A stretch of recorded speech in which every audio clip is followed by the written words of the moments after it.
Subscribe कीजिए बिहारी खाना channel को और घंटी के बटन को दबाइए मेरे लेटेस्ट वीडियो सबसे पहले देखने के लिए। देखियो अभी बन के तैयार भ सुखा गेल, अभी बन के तैयार भ गेल। देखियो ई खन खन बजैया, जेना कि ई टाइप के सुखा जात ने त ई ओदारि के अपन राखि लेब त बन के तैयार अछि। देखबे बिहारी खाना में भनसाघर में सब गोटे के स्वागत अछि। यदि नीक लागत त लाइक करब। के नमस्कार करै छी। आ ई अरवा चाउर अछि, ये चाउर के आटा एते।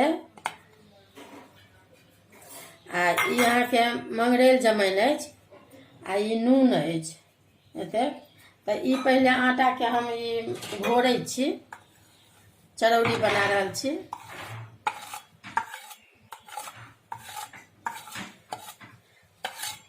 ई नूनो द रहल छै, लेकिन ई मंगरेल जमाइन बाद में देबै।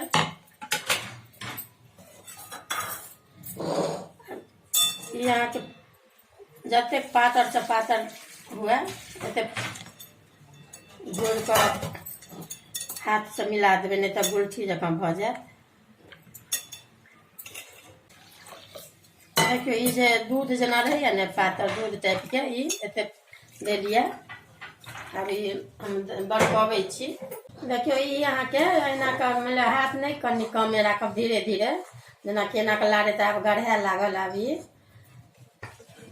जहन गढ़े बड़क लगे छै ने, गढ़े लगे छै तखन ई अहाँ के ई कनी पोस्तो दाना सेहो अछि। आ ई कनी तिल छै। आ ई अहाँ के ई कोनो जमाइन मंगरेल त ई सबटा आब द रहल छियै एहिमे।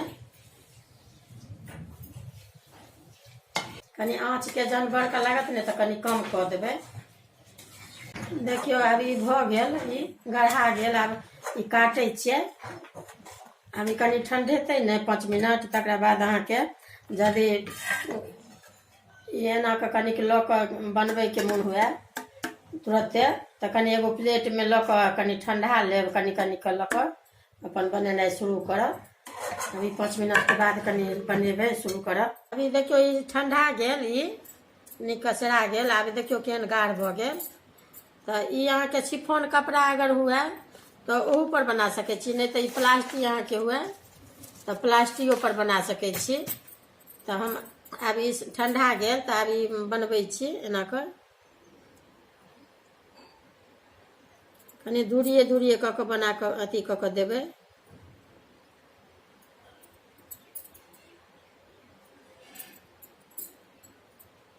ई कम से कम 2 दिन अहाँ सुखा देबै तखन।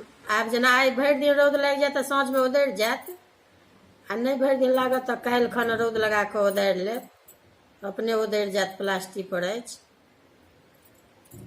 एना क के सबटा।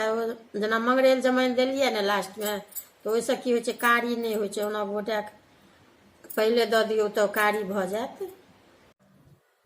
देखियो अब ई बन के ई तैयार भ गेल।